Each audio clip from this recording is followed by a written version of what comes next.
वैसे वृंदावन चंद्र स्वयं महाराज को कौन नहीं जानता। तो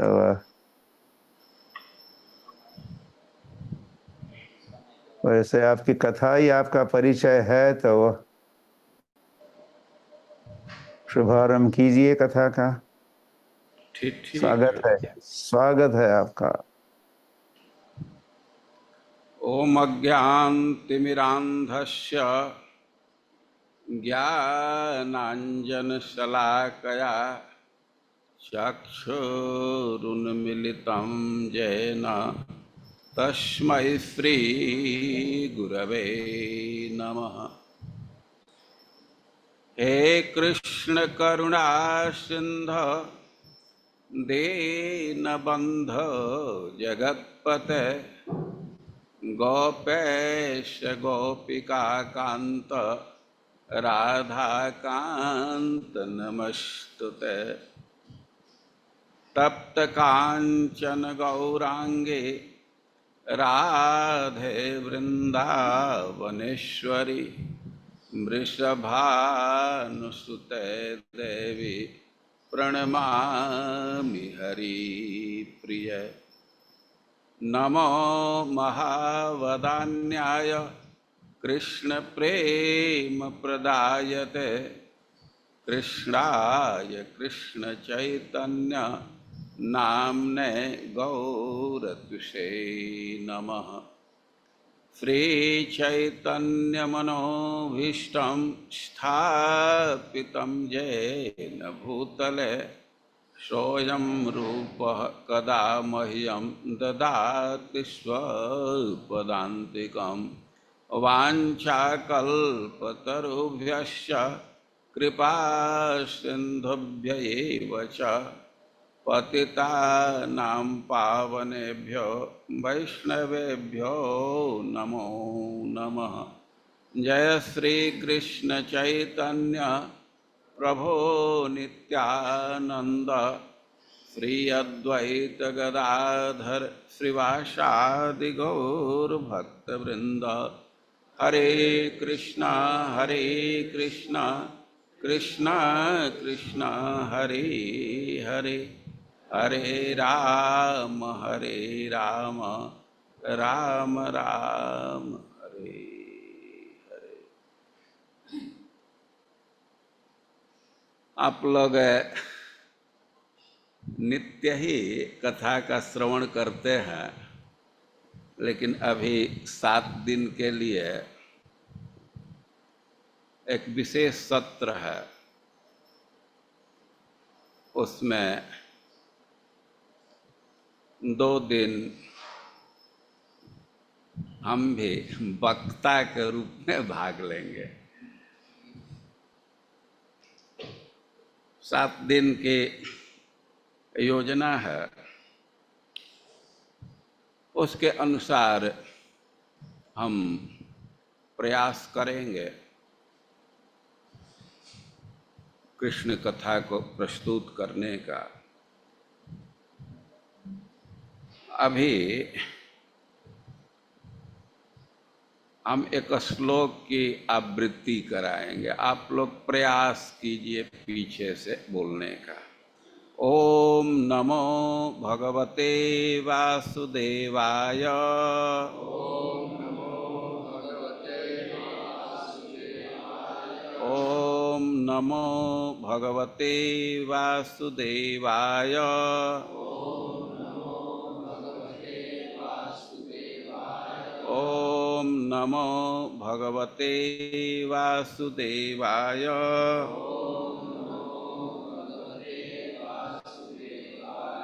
कस्मान्मुकुन्दो भगवान्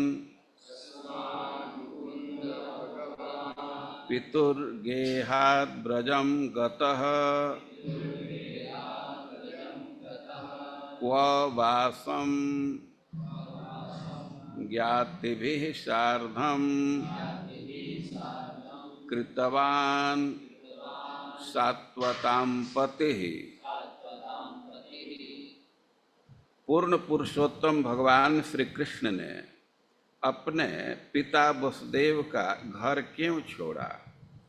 और अपने आप को वृंदावन में नंद के घर में क्यों स्थानांतरित किया? यदुवंश के स्वामी अपने संबंधियों के साथ वृंदावन में कहाँ रहे? तात्पर्य, ये भगवान श्री कृष्ण के परिभ्रमण विषयक प्रश्न है।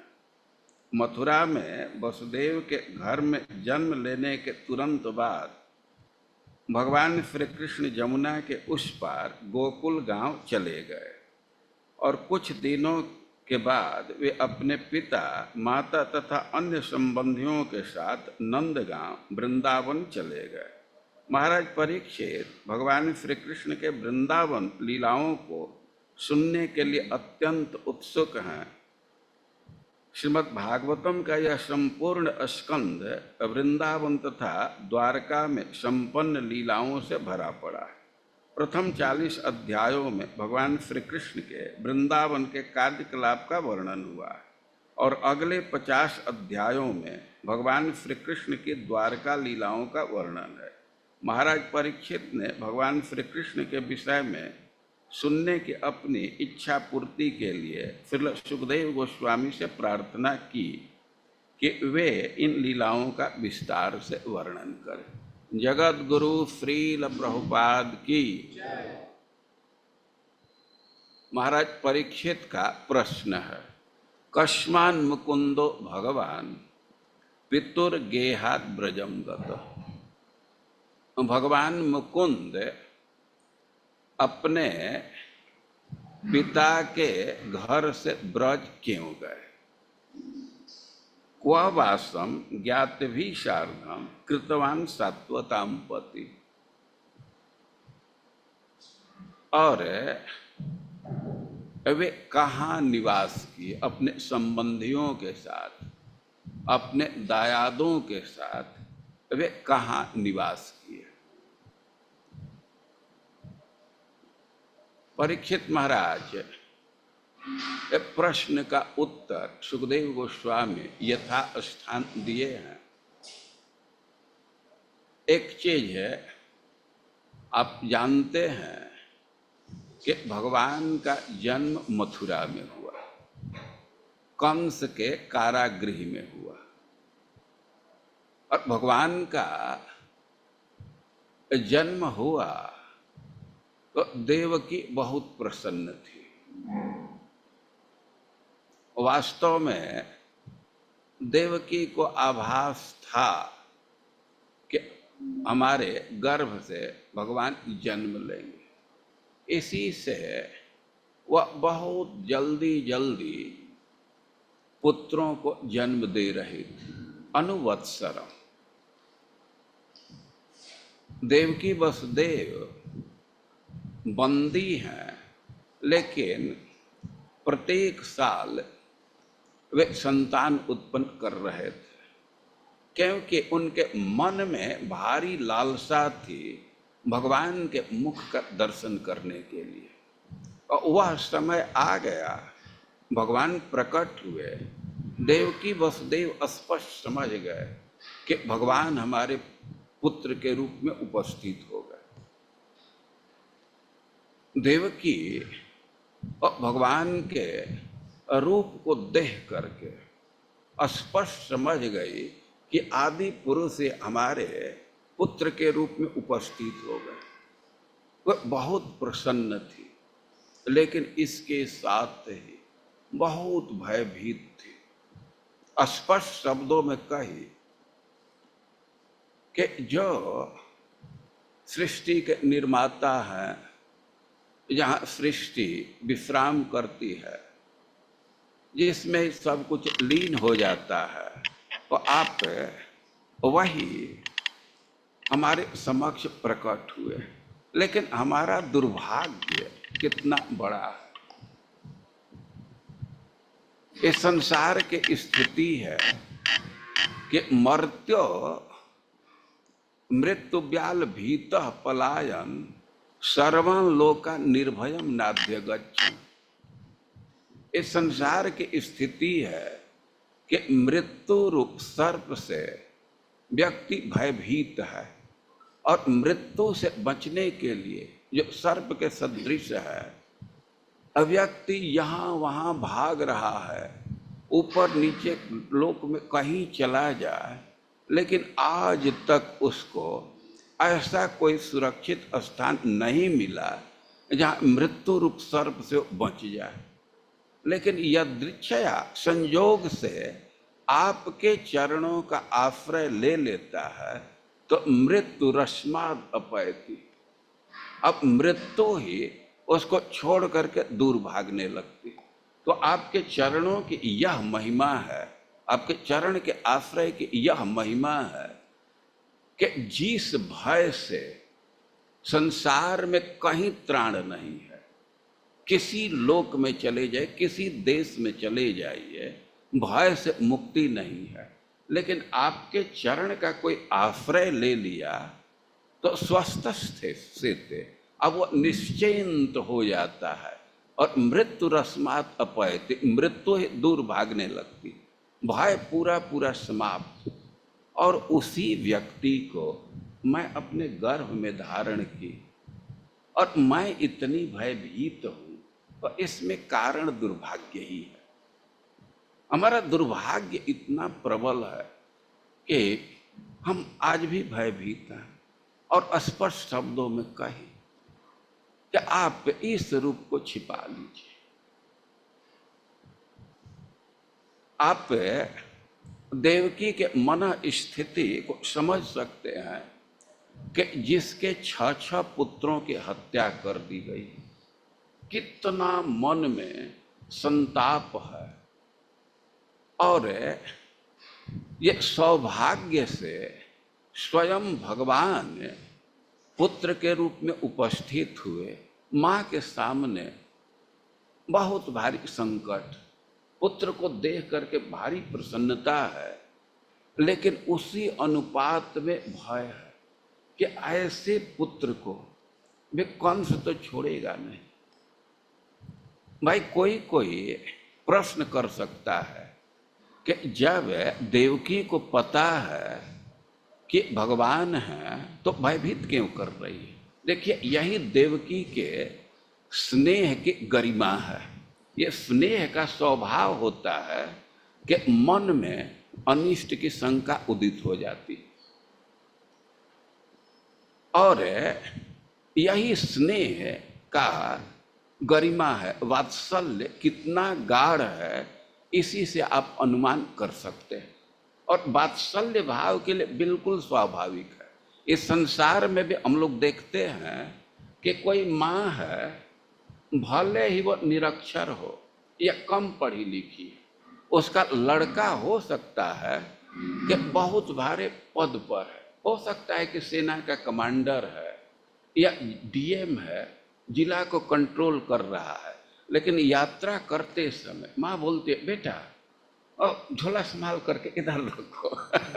अरे वो उससे कम काबिल नहीं है, बहुत अधिक क्षमता रखता है, लेकिन स्नेह है।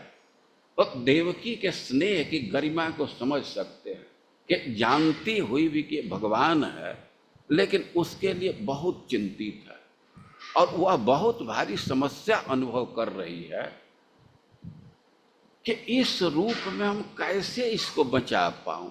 यदि साधारण सा बच्चा होता तो कहीं छिपा देती, लेकिन इसको मैं कैसे छिपाऊं। जहां ले जाऊंगे, जहां भेजोगे तो सबका ध्यान तो इधर ही चला जाएगा, और कंस को पता चल जाए तो वह छोड़ नहीं सकता। और परीक्षित महाराज जो प्रश्न कर रहे हैं कि कस्मान मुकुंदो भगवान पितुर गेहात ब्रजम गत, वे भगवान अपने पिता के घर का त्याग करके ब्रज में क्यों गए। कोई कह सकता है कि कंस के भय से। सुखदेव गोस्वामी करें ना ना ना, भगवान वे भगवान है, भगवान को किसी से भय नहीं होता है। तो यह सिद्धांत तो मान्य नहीं है कि भय के मारे पिता का घर त्याग दिए। यह सिद्धांत परीक्षित महाराज नहीं मान रहे और कह रहे हैं कि भय का तो कोई प्रश्न नहीं है, वे भगवान है और नाम उनका मुकुंद है, और मुकुंद का अर्थ होता है मुक्ति प्रदान करने वाला। तो उनका कर्तव्य बनता है कि माता पिता को कम से कम जेल से तो मुक्त करें। जो दुनिया को मुक्ति देने वाले हैं, जन्म मृत्यु के श्रृंखला से मुक्त कर देते हैं, और अपना खास माता पिता जेल में है और उसको छोड़ करके दूसरी जगह जा रहे हैं। आखिर इसके पीछे कुछ तो कारण होगा। अब मुक्ति देने वाले हैं और कंस को भी मुक्त करना है, तो मथुरा में रह करके मुक्ति में सुविधा मिलेगी ना, उनको वहीं रहना चाहिए। तो ब्रज में क्यों गए? और जैसा मैं कह रहा था कि जन्म हुआ भगवान का, देवकी प्रसन्न थी लेकिन बहुत भयभीत थी। और वास्तव में भगवान कंस के भय से अपने पिता का घर नहीं त्याग किए, अपने माता पिता के भय से, कंस से वे भयभीत थे और इसलिए वे घर का त्याग कर दिए। पिता के घर का त्याग कीजिए, थोड़ा स्थिति पर विचार कीजिए। ये कोई भी माता पिता हैं, वो अपने नवजात शिशु का जो अभी जन्म लिया है वो त्याग करेंगे, चिंता लगी रहती है, पालन पोषण का अपना कर्तव्य समझते हैं। लेकिन भगवान बोले कि यदि कंसाद विभेषित्वम, यदि आप लोगों को कंस से भय है तो गोकुलम मामनय, हमको गोकुल पहुंचा दीजिए। भगवान उनको समझाए कि हम चतुर्भुज रूप में आपके सामने प्रकट हुए हैं, इसका एक उद्देश्य है। मैं आपका पुत्र पहले भी बना, और भगवान वसुदेव और देवकी के पूर्व जीवन का वृतांत सुनाने लगे कि पूर्व सर्ग में आप अयम वसुदेव जी को दिखा करके कह रहे हैं कि ये सुतपा थे और ये पृश्नी थी। भगवान का एक प्रसिद्ध नाम है पृश्नीगर। और ब्रह्मा जी के आदेश से ये तपस्या किए। ते पाथे परमम तप, आप लोग बहुत घोर तपस्या किए। तपस्या से मैं संतुष्ट हुआ, आपके सामने प्रकट हुआ और वर मांगने को कहा। और आप लोग हमारे जैसे पुत्र की कामना किए। आप मुक्ति का वर नहीं मांगे, आप वर मांगे कि आप जैसा पुत्र हमको प्राप्त हो। अब भगवान कहे कि ठीक है, वचन दे दिए, लेकिन भगवान अब अपने जैसा पुत्र खोजने लगे, कोई मिला नहीं। तो अब क्या करें, मजबूरी में खुद ही जन्म ले लिए। और सच्चाई तो यह है कि सुतपा और पृश्नी जब भगवान का दर्शन किए तो मन में तो यही इच्छा आ रही थी कि इन्हीं को पुत्र के रूप में मांग ले, लेकिन उतना साहस नहीं जुटा पाए इनको कैसे पुत्र के रूप में मांगे। तो वे इतना साहस किए कि अपने जैसा पुत्र दे दीजिए। भगवान कहे कि ठीक है, लेकिन अब भगवान की मजबूरी, अपने जैसा खोजने लगे, कोई मिला नहीं, खुद ही पुत्र बन गए। जब ये पुत्र बन गए तो 3 बार क्यों बने? भगवान कह रहे हैं कि फिर आप लोग कश्यप और अदिति के रूप में जन्म लिए, तो उस समय भी मैं पुत्र बना, और इस समय आप यहाँ देवकी वसुदेव हैं तो मैं फिर से पुत्र बना। तो मैं प्राक जन्म स्मरणाय थे, वो पहले जन्म की बात के स्मरण कराने के लिए मैं इस रूप में प्रकट हुआ। क्योंकि वर देने समय तो मैं इसी रूप में आया था, तो इस रूप में प्रकट होंगे तभी आप लोगों को समझ में आएगा ना कि वही व्यक्ति है जो वर दिया, वही पुत्र के रूप में आया है। तो हम तो केवल उस पहले के जन्म को स्मरण दिलाने के लिए इस रूप में प्रकट हुए। आपको भय है तो हमको गोकुल पहुंचा दीजिए, और भगवान ही योजना दिए। कोई भी माता पिता अपने बच्चे को दूसरे के यहाँ भेज दे तो यह तो उसके लिए बहुत कठिन कार्य है। लेकिन एक चीज है, ध्यान रखिए कि अपने पास बच्चे को रखें और बच्चा मर जाए और दूसरे जगह उसको रखें तो जीवित रहे, तब माता पिता क्या करेंगे? देखिए, लोग सुनाते हैं, ये आगरा की घटना है कि एक बार अकबर के दरबार में दो स्त्री लड़ते हुए आ गई और उनका विवाद था एक बच्चे के लिए कि बच्चा हमारा है, दूसरी कह रही हमारा है। अब राजा उस केस को अपने मंत्री के पास, बीरबल के पास भेज दिए। बीरबल उनके बात सुने, लेकिन डेट डाल दिए, कल आओ, आज नहीं कुछ बतलाएं। फिर दूसरे दिन आए, उनके बात कहे, क्या बात है बोलो। कह रहे थे कि हमारा पुत्र है, दूसरे कह रहे थे कि हमारा पुत्र है। और बीरबल कहे, ये ठीक है, जब दोनों कह रही हो कि हमारा पुत्र है तो मैं काट देता हूं, आधा आधा लेकर के जाओ। तब एक स्त्री कह रही कि ना ना ना, उसको दे दीजिए, हमारा पुत्र नहीं है, उसी को दे दीजिए, हमारा नहीं है। तब बीरबल समझ गए कि पुत्र इसका, उसको प्रदान कर दिए। भाई, पुत्र से स्नेह है, माँ को स्वाभाविक इच्छा होती है कि पुत्र को अपने गोद में रखें, लेकिन साथ रहने से पुत्र रहेगा ही नहीं, तब तो अच्छा है ना कि कम से कम दूसरे जगह जाकर के जीवित रहे।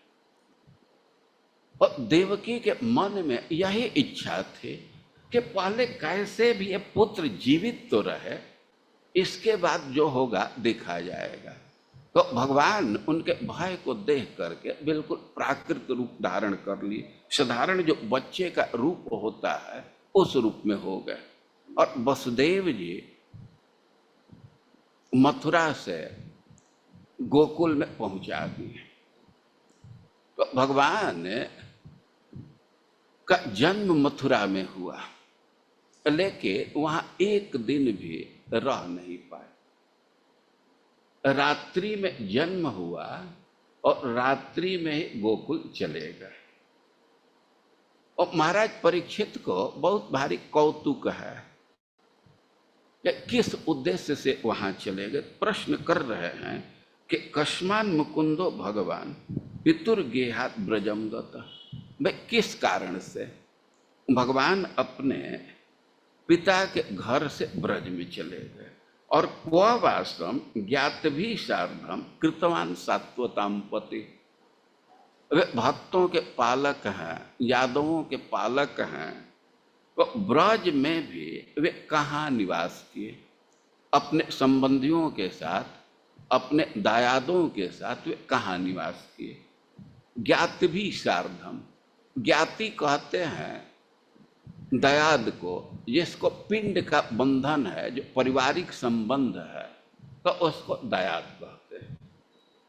वो कह रहे हैं कि ब्रज में वे अपने दायादों के साथ कहाँ रहे। तो दायाद यादव भी हैं भगवान के और गोप भी हैं। आप प्रकट समझ सकते हैं कि यदुकुल में अवतीर्ण हुए हैं, वसुदेव के घर जन्म लिए हैं, तो यादव उनके दायाद हुए। लेकिन जब भगवान दोबारा से मथुरा में आए तो नंद बाबा भी साथ में आए थे और नंद बाबा को वे भेज दिए। कंस का वध करने के बाद वो भेज दिए और कहे कि शीघ्र ही मैं आप ज्ञातियों का, आप दायादों का दर्शन करने के लिए आऊंगा। द्रष्टुम वह ज्ञाति, आप दायादों का। तो भगवान अपने मुख से ही ब्रजवासियों को भी अपना दायाद बोले और उसका कारण भी है। भगवान और वसुदेव जी के यहाँ भी जन्म लिए, यादव दयाद हो गए, और नंद बाबा के यहाँ जन्म लिए इसलिए गोप दयाद हो गए। तो जहाँ तक पिता के घर से ब्रज में जाने की बात है, तो कह रहे हैं पितुर गेहात ब्रजम गतः।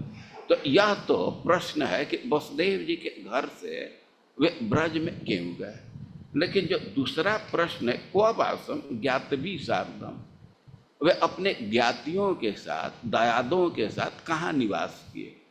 अब इसमें ब्रज में कहाँ कहाँ निवास किए, और आगे पूछ रहे हैं कि मधुपुरियाम, वे मधुपुरी में कहाँ कहाँ निवास किए। मधुपुरी का अर्थ है मधुनमपुरी, मधुवंशियों का जो नगरी है उसको मधुपुरी कहेंगे। तो इस परिभाषा के अनुसार मथुरा भी मधुवंशियों का स्थान है और द्वारका भी स्थान है। तो वे मथुरा के लीला के विषय में भी जिज्ञासा किए हैं, द्वारका के लीला के विषय में भी जिज्ञासा किए। तो हम लोग की सीमा है, जो इस सत्र की योजना है, तो उसके अनुसार क्व वासम ज्ञातवी सार्धम, इस प्रश्न पर विचार करना है कि अपने संबंधियों के साथ कहाँ निवास किए। भाई इतना तो स्पष्ट है कि वे अपने पिता के घर से अपने माता पिता के भय के कारण वे चले गए। उनके माता पिता अतिशय भयभीत थे कंस से, उनके मन में बसा हुआ था कि इस पुत्र का भी वो वध कर देगा। लेकिन माँ देवकी का संकल्प था कि इस पुत्र को तो किसी तरह बचाना है, और भगवान से प्रार्थना की प्राकृत रूप धारण कर लीजिए, साधारण पुत्र का रूप धारण कीजिए। और भगवान उसके आज्ञा का पालन किए और वसुदेव जी उसको ले करके गोकुल में चले गए। गोकुल में नंद बाबा के घर में यशोदा जी के बिस्तर पर उसको रख करके आ गए। अब कृष्ण मथुरा से गोकुल में चले गए, और गोकुल में वे बहुत बहुत लीला किए।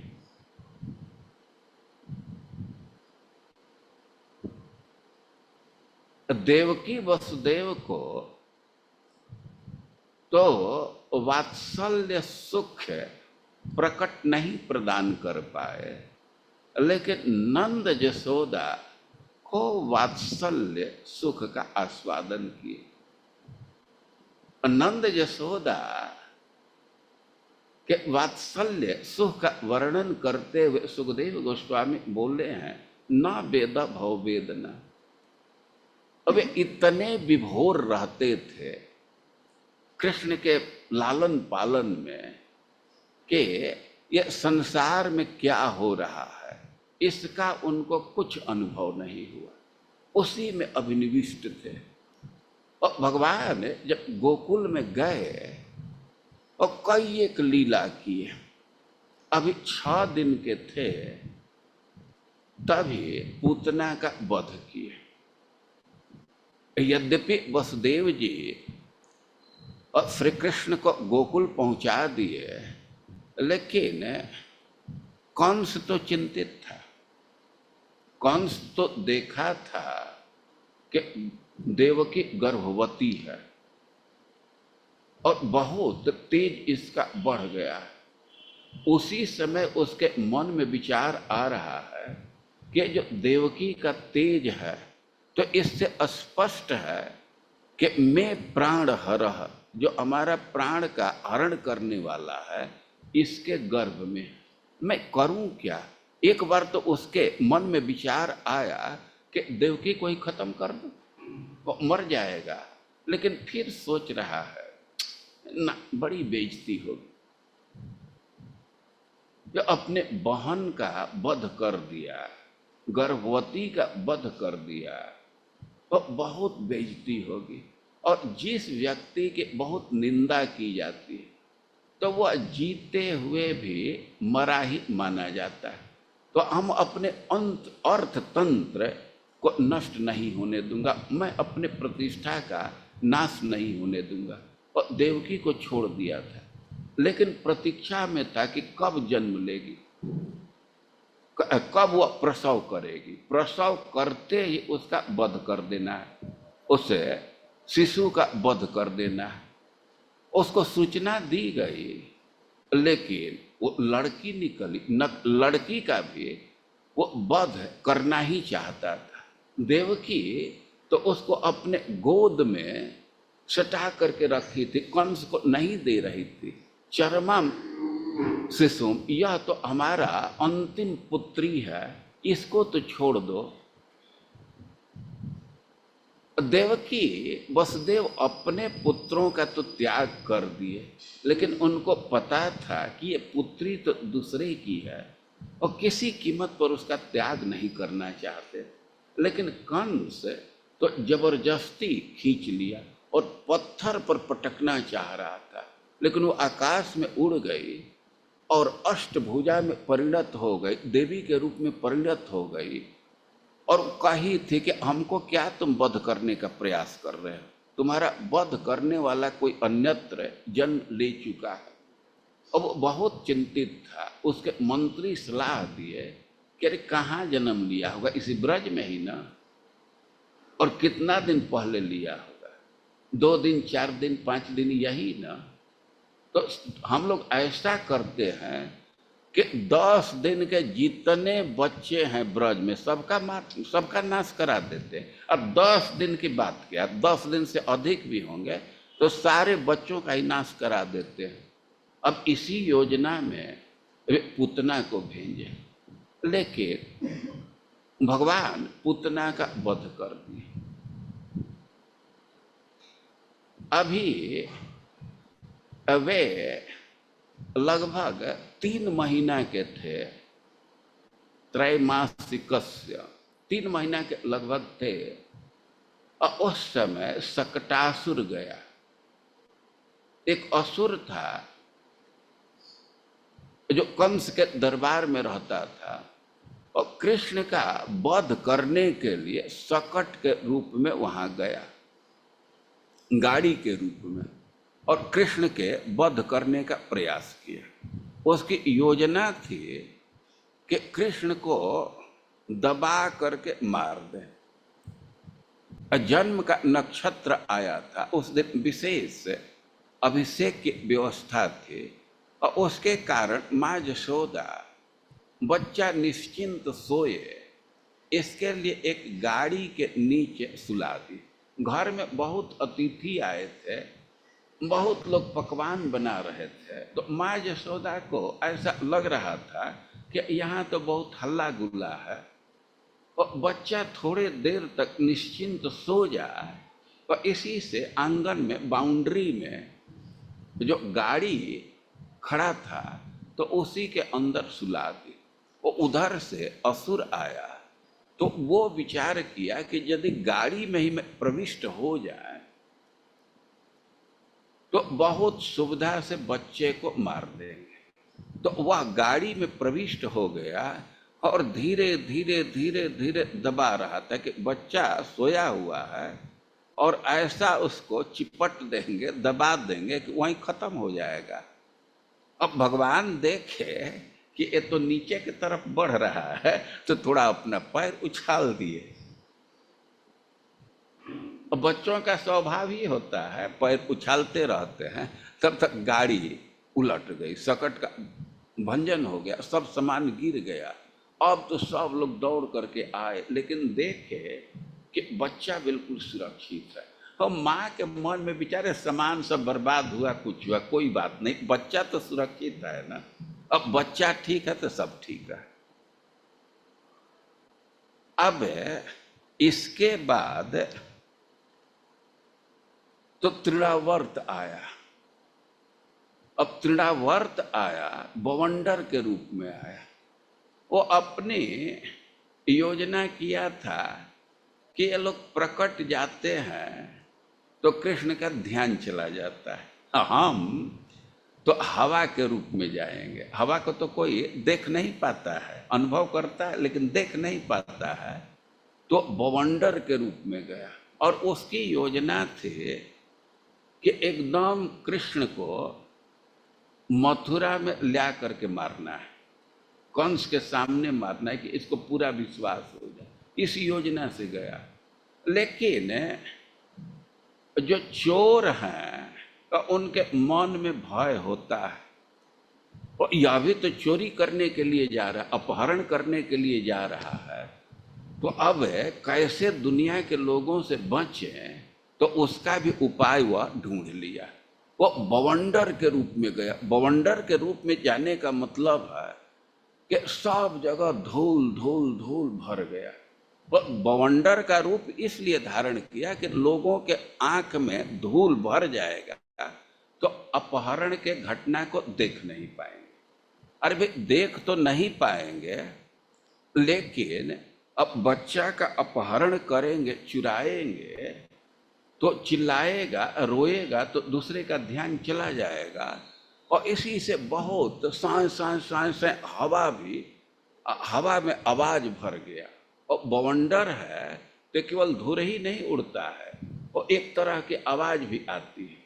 तो आवाज इसलिए कि इसी आवाज में अब बच्चे के रोने का आवाज विलीन हो जाए। चोरों का अपना टेक्निक होता है। हम कभी कभी सुने हैं कि उनको कुछ घटना करना है, अपहरण करना है, कुछ करना है, तो आवाज कोई सुन न ले तो वहीं डीजल, ये जो डीजल इंजन होता है चालू, खट खट खट खट, यही इतना अधिक आवाज है कि अब चीख पुकार का आवाज सुनाई नहीं देगा। तो वह भी चोरी करने के लिए आया, वो भयभीत था, चोरों को भय होता है। और इधर के स्थिति है कि मां यशोदा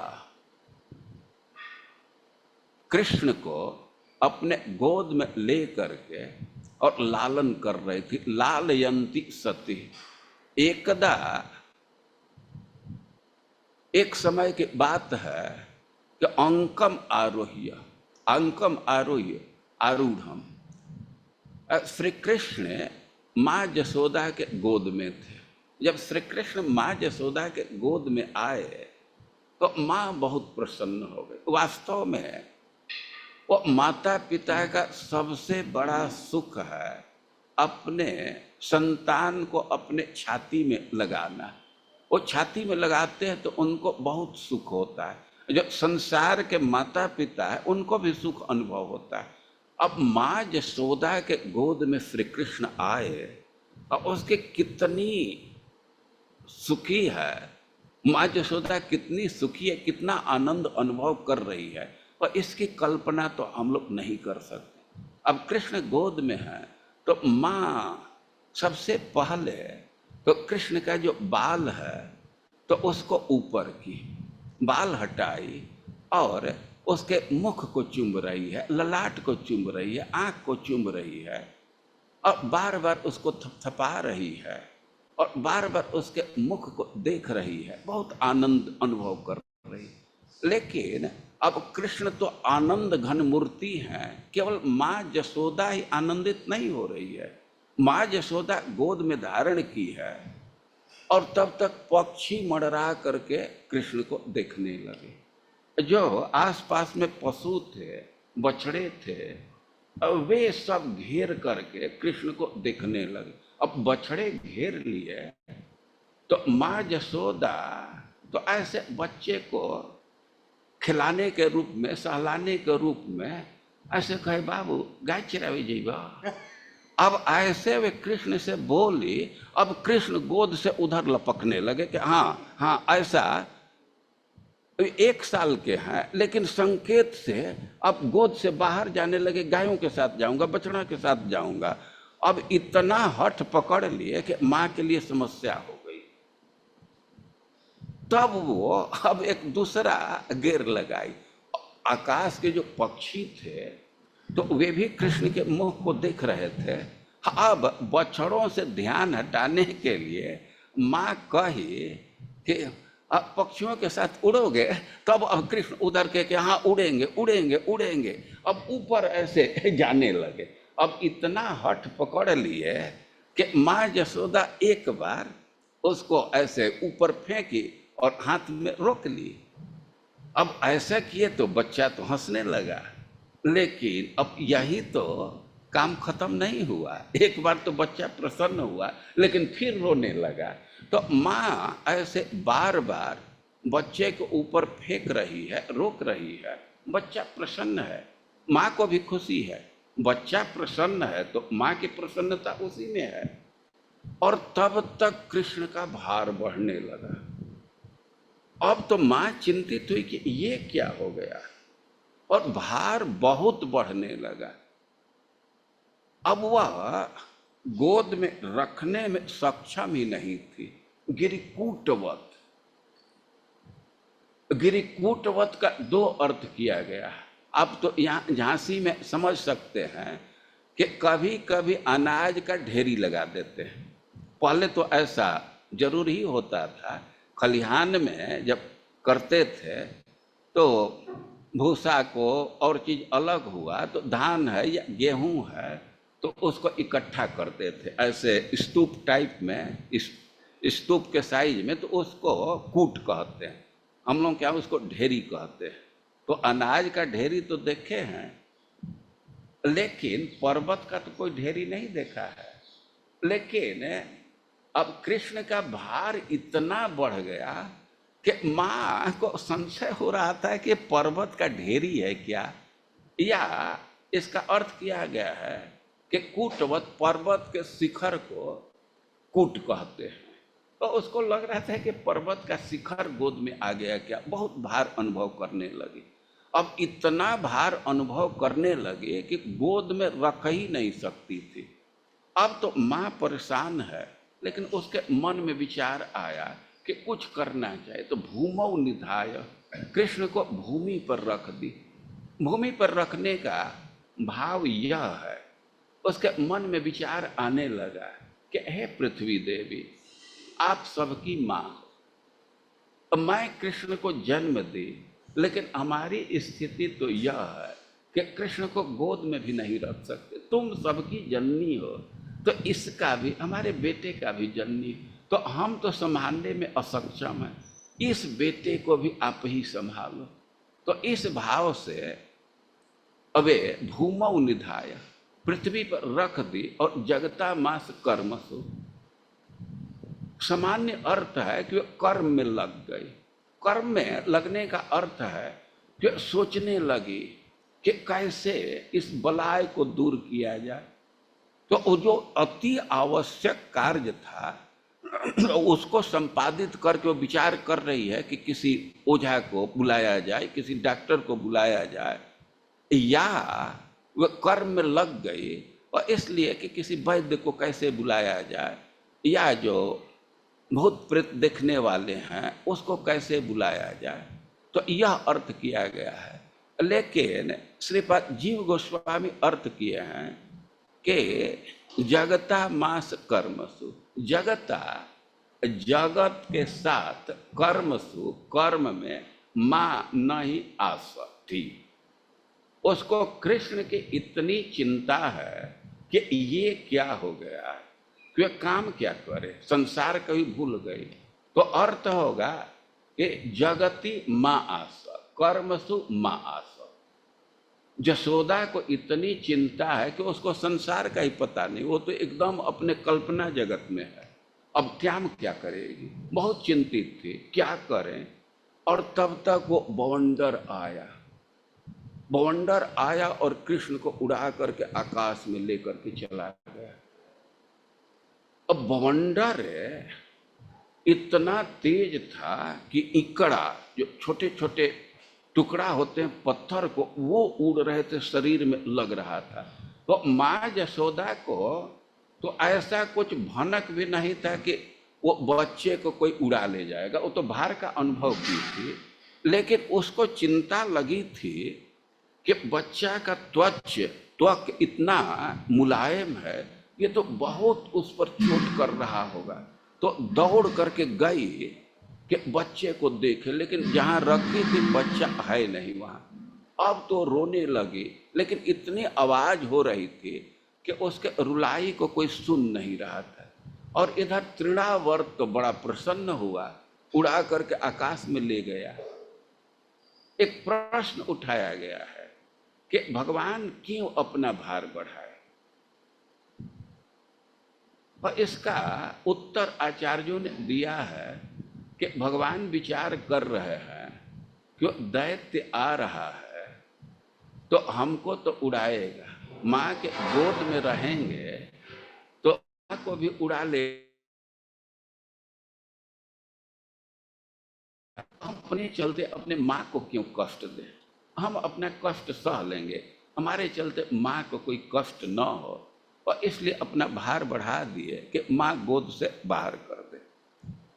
या एक आचार्य ने, एक भक्त ने विचार दिया है कि भाई ये तो बिल्कुल स्पष्ट समीकरण है, जो राजा हैं तो यही निर्धारित किए हैं कि शत्रु यदि वायुअस्त्र से आघात करता है, वायुअस्त्र से आक्रमण करता है, तो उसका प्रतिकार तो अचलास्त्र ही है। वायु में बहुत शक्ति है। आप लोग देखते हैं कि कभी कभी आंधी आने से यहाँ तक कि कोई एक छत उड़ जाते हैं, ऐसा आप लोग न्यूज में सुनते हैं, बहुत शक्ति है। लेकिन कभी यह न्यूज में तो नहीं सुने हैं ना कि आंधी आने से कोई पहाड़ उड़ गया हो। और वायुअस्त्र का प्रयोग करने पर उसका प्रतिकार अचलास्त्र से किया जाता है, तो वह बवंडर के रूप में आ रहा है, वायुअस्त्र का प्रयोग कर रहा है, तो स्वाभाविक भगवान अचल रूप हो गए कि अचलास्त्र से इसका प्रतिकार करेंगे। लेकिन अब फिर प्रश्न कि भाई भारी हो गए ये तो ठीक है, लेकिन तृणावर्त आ गए तो आकाश में क्यों उड़ गए? भगवान मानो संसार को शिक्षा देना चाहते हैं कि दुष्ट व्यक्ति भी अपने दरवाजे पर आ जाए तो एक बार तो खड़ा होकर के उसका सत्कार जरूर करना चाहिए। और कदाचित अब वो अपने दुष्टता का त्याग नहीं करता है तो उसके बाद उसके साथ कोई व्यवहार कीजिए तो उसको बुरा नहीं माना जाए। और अब भगवान मानो यही शिक्षा के लिए खुद ही उड़ गए, नहीं तो कहाँ वो तृण है और कहाँ ये पर्वत कैसे आकाश में जा सकते हैं। वो बवंडर के रूप में आया था, लेकिन बहुत शक्तिशाली था, और भगवान उड़ गए उसके साथ।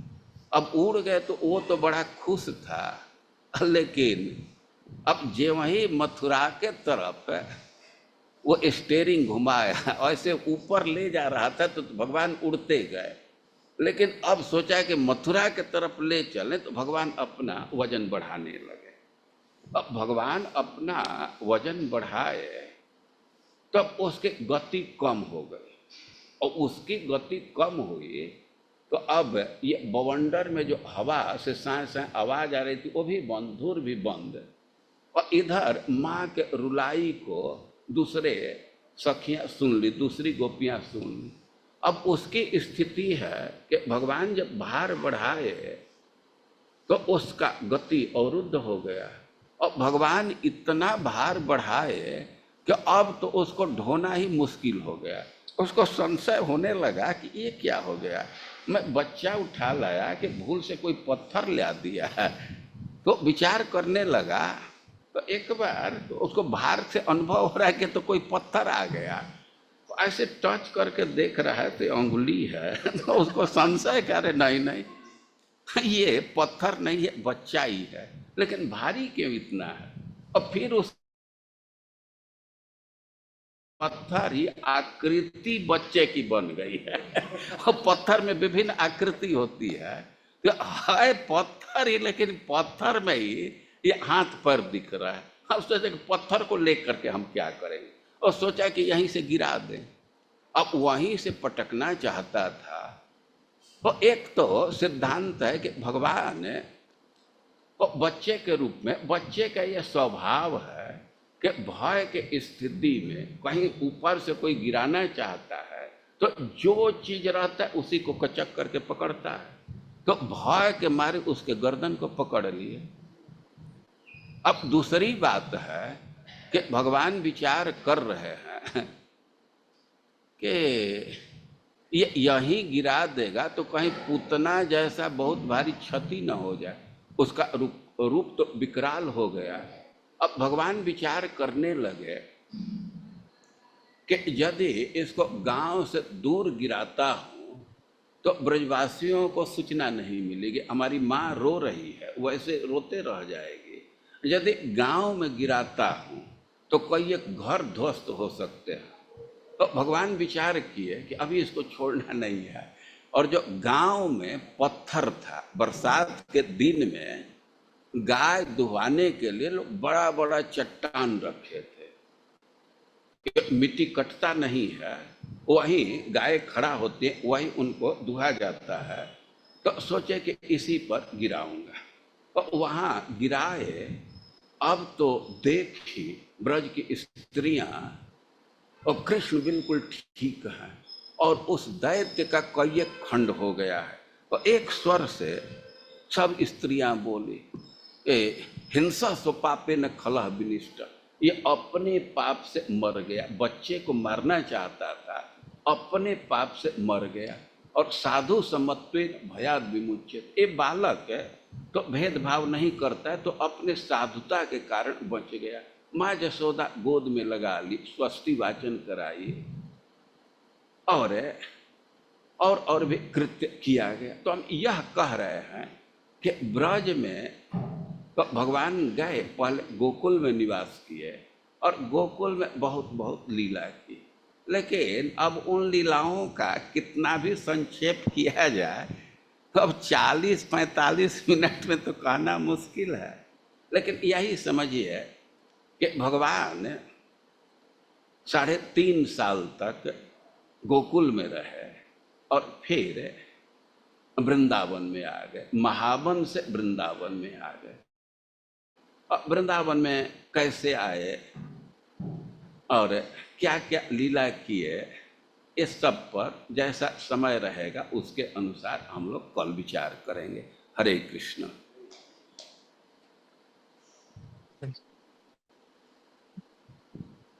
हरे कृष्णा। महाराज आपका बहुत बहुत धन्यवाद। हम जूम मंदिर की ओर से आपका आभार व्यक्त करते हैं और सभी भक्तों से निवेदन करते हैं कि हमारी परंपरागत पद्धति से महाराज का आभार व्यक्त करेंगे। एक बार हरे कृष्ण महामंत्र जप करके। हरे कृष्णा कृष्णा कृष्णा हरे हरे, हरे राम राम राम हरे हरे।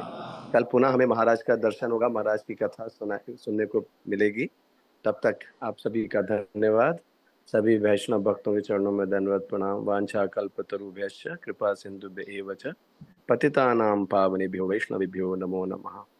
श्रील प्रभुपाद की जय। परम पूज्य लोकनाथ स्वामी महाराज की जय। परम पूज्य वृंदावन चंद्र स्वामी महाराज की जय। निताई गौर प्रेमानंदे। हरि बोल।